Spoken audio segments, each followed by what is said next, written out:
Hi! We will show you how to order a graphic panel at Cotton Bee in just a few simple steps. Before you upload your file, make sure its name includes the dimensions of the panel and the number of pieces you want to order. This helps us better prepare your order. First, upload your file.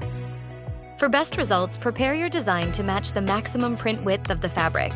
This way you'll get the best visual effect.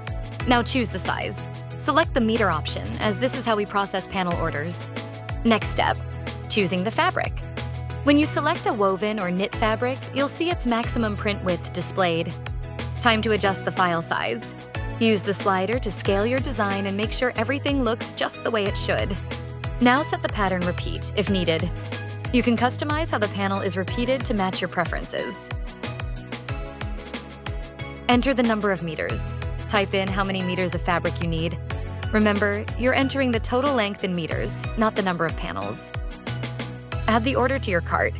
In the order comments, let us know how many panels you need and include any extra information that may be important for your project.